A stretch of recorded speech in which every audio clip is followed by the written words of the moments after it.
नमस्कार विद्यार्थी मित्रांनो, स्वागत आहे तुम्हा सर्वांचं एस-सी पब्लिकेशन या चॅनलवर.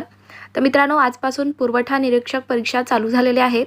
तर कशा प्रकारचे प्रश्न विचारण्यात आले होते परीक्षेमध्ये, तर आपण तेच पाहणार आहोत. चला तर मग व्हिडिओला सुरुवात करूयात. तर पहा, पहिला प्रश्न होता, भारतामध्ये पहिल्यांदा कागदविरहित बजेट कधी मांडले गेले? तर 2021 ते 22 मध्ये मांडण्यात आलेले आहे डिजिटल बजेट. चला नेक्स्ट क्वेश्चन, महाराष्ट्र राज्याचे मुख्य निवडणूक आयुक्त कोण आहेत? तर UPS मदान हे आहेत महाराष्ट्र राज्याचे सध्याचे मुख्य निवडणूक आयुक्त. PM विश्वकर्मा योजना कशा संबंधित आहे?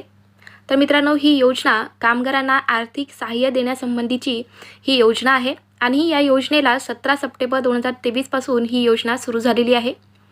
तर परीक्षेमध्ये कसाही प्रश्न आला तर तुम्हाला आलं पाहिजे मित्रांनो, कधी डेटसुद्धा विचारलं जातं. तर PM विश्वकर्मा योजना ही कधीपासून सुरू झालेली आहे? तर 17 सप्टेंबर 2023 पासून. आणि ही कशा संबंधित आहे? तर कामगारांना आर्थिक सहाय्य देण्यासाठी ही योजना सुरू करण्यात आली आहे. चला नेक्स्ट क्वेश्चन, INS इम्फाळ कधी लॉन्च करण्यात आले? तर 2019ला लॉन्च करण्यात आलेले आहे INS इम्फाळ. प्रधानमंत्री जनधन योजना कधी सुरू झाली? तर 28 ऑगस्ट 2014ला सुरू झालेली आहे प्रधानमंत्री जनधन योजना. आणि ही कशा संबंधित आहे? तर ही आर्थिक सुविधा पुरवते ही योजना.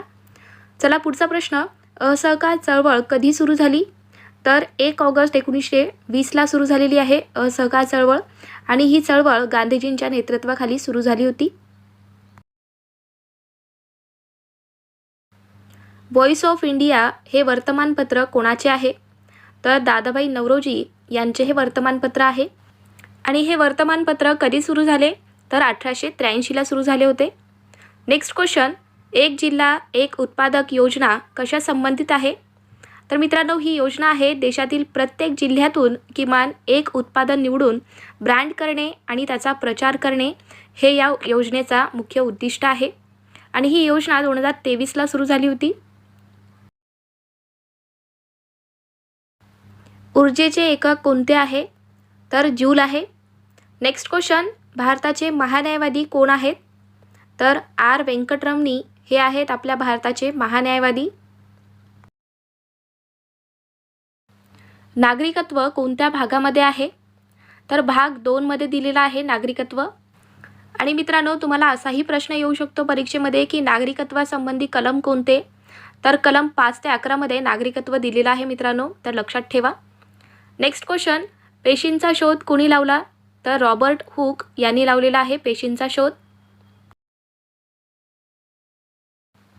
राष्ट्रीय युवा पुरस्कार 2024 कोणाला मिळाला? तर रोहित कुमार यांना मिळालेला आहे राष्ट्रीय युवा पुरस्कार 2024.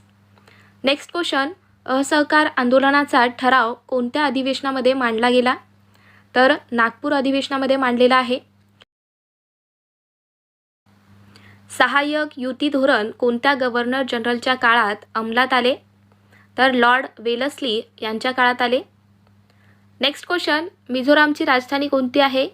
तर एझवाल आहे मिझोरामची राजधानी. केंद्रीय कापूस संशोधन संस्था कोणत्या शहरात आहे? तर नागपूर या शहरामध्ये आहे केंद्रीय कापूस संशोधन संस्था. पुढचा प्रश्न आहे, मॉन्टेग्यू चेम्सफोर्ड कायदा कोणत्या वर्षीचा आहे? तर हा कायदा आहे 1919चा. प्रगतीचा विरुद्धार्थी शब्द काय होईल? तर अधोगती होईल.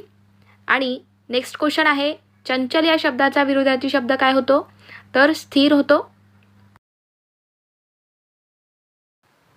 मणिभवन गांधी संग्रहालय कोठे आहे? तर मुंबईला आहे मणिभवन गांधी संग्रहालय. नेक्स्ट क्वेश्चन, श्रावणबाळ योजनेची रक्कम किती आहे? असा प्रश्न होता. तर पहा मित्रांनो, दर महिन्याला 1500 रुपये त्यांना दिले जातात या योजनेअंतर्गत. आणि ही योजना निराधार ज्येष्ठ नागरिकांसाठी आहे. खेलो इंडिया यूथ गेम्स 2024 मध्ये सर्वाधिक पदक कोणत्या राज्याला मिळाली आहेत? तर आपल्या महाराष्ट्र राज्याला मिळालेली आहेत. तर 158 पदक मिळालेले आहेत आपल्या महाराष्ट्र राज्याला. नेक्स्ट क्वेश्चन, 2024 मध्ये एकूण किती पद्म पुरस्कार देण्यात आले? तर मित्रांनो, 132 पद्म पुरस्कार आहेत त्यामध्ये 5 पद्मविभूषण आहेत, 17 आहेत पद्मभूषण आणि 110 आहेत पद्मश्री. तर लक्षात ठेवा. प्रवासी भारतीय दिन कधी साजरा केला जातो? तर 9 जानेवारीला आपण प्रवासी भारतीय दिन साजरा करतो. चला पुढचा प्रश्न पहा. दख्खन पठाराच्या उत्तरेकडे असलेली पर्वतरांग कोणती आहे? तर सातपुडा पर्वतरांग आहे. तर विद्यार्थी मित्रांनो, हे आहेत आजचे प्रश्न. फर्स्ट शिफ्ट आणि सेकंड शिफ्टचे पेपरमध्ये जे काही प्रश्न विचारण्यात आले होते GKचे आपण पाहिलेले आहेत. तर तुम्हाला हा आजचा व्हिडिओ कसा वाटला? व्हिडिओ आवडला असेल तर व्हिडिओला लाईक करा, शेअर करा आणि अजून तुम्ही चॅनलला सबस्क्राईब करून घेतला नसाल तर सबस्क्राईब करून घ्या.